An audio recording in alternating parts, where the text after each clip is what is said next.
السلام عليكم ورحمة الله وبركاته، أهلا وسهلا بيكم في برنامج دقيقة كورة.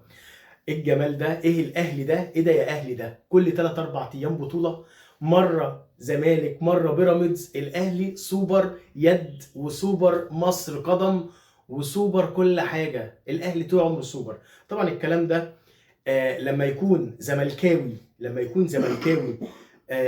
يكسب بطولتين في أسبوع زي ما عمل قبل كده، بيطلع يتكلم ويهلل لان الراجل مش واخد على كده، لكن الاهلي واخد على كده. فده الطبيعي. ما تلاقيش واحد اعلامي اهلاوي طالع يقول لك ايه ده يا اهلي، ايه ده يا اهلي، ايه ده انا زهقت بقى بطولات، كل 6 ايام بطوله.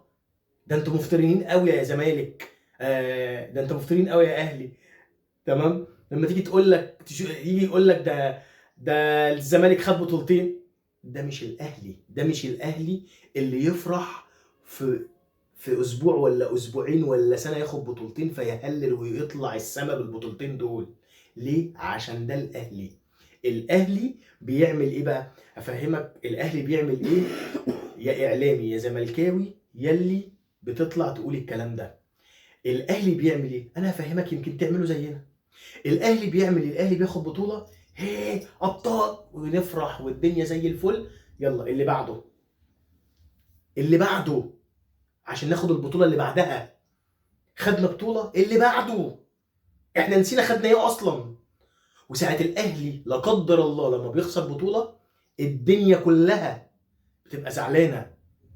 مش يقول لك انا طالع لما يبقى واخد بطولتين يقول لك ايه ده يا زمالك، ده انا زهقت بطولات، كفايه بقى، انا مش عايز بطوله، انا مش عايز بطولات تاني. انت عندك شبع لمجرد بطوله ولا اتنين. الاهلي عنده تخمه من البطولات وما بيشبعش، دايما شغف ودايما عطشان للبطولات، وده سر نجاح الاهلي.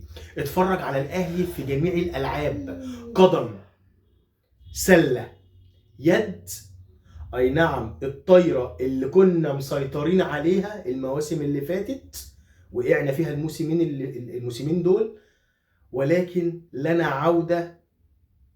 انت كسبت الموسم ده 4 بطولات، احنا كسبنا 14 او 15 بطولة. انا بتكلم على الاهلي والزمالك. انت فرحت ب4 بطولات، الاهلي ما فرحش ب15 بطولة. الاهلي ما عملش حاجة. ده سر نجاح الاهلي. سر نجاح الاهلي ادارة الاهلي، جمهوره رقم 1. لما تيجي تتفرج النهاردة على الاهلي في ماتش اليد وجماهير الاهلي، جماهير الاهلي صوتها رجت الصاله. ليه؟ عشان ده جماهير الاهلي. جماهير الزمالك ما راحتش، او حتى لو راح فراح جزء صغير، صوتهم ما كانش طالع، عشان دايما صوت الاهلي اعلى وصوت جماهير الاهلي اعلى. وزي ما قلنا الاهلي فوق الجميع، شئت ام ابيت ده الاهلي.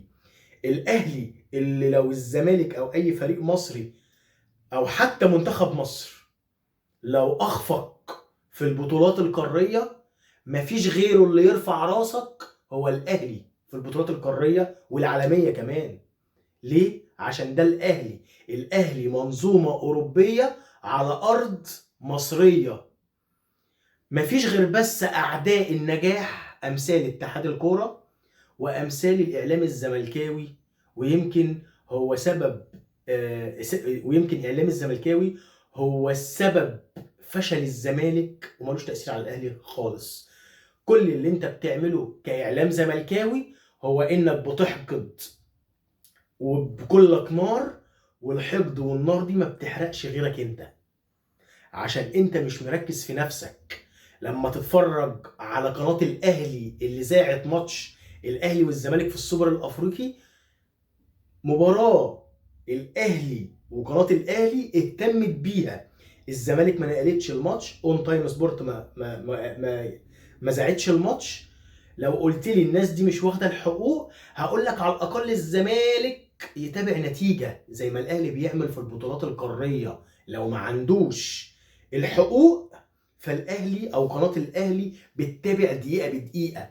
هو ده الاهلي اللي همه وتركيزه كله جوه الملعب، مش بره الملعب بس والتصريحات.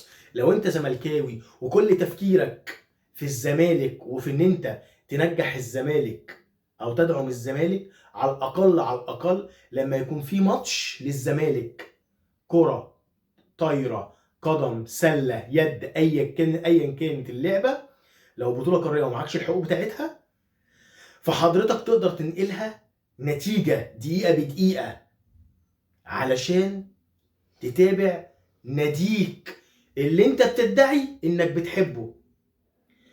كل تركيزك يكون في ناديك، كل تركيزك يكون في نفسك علشان تقدر تنجح نفسك. وبكده تكون انتهت حلقتنا، والسلام عليكم ورحمة الله وبركاته.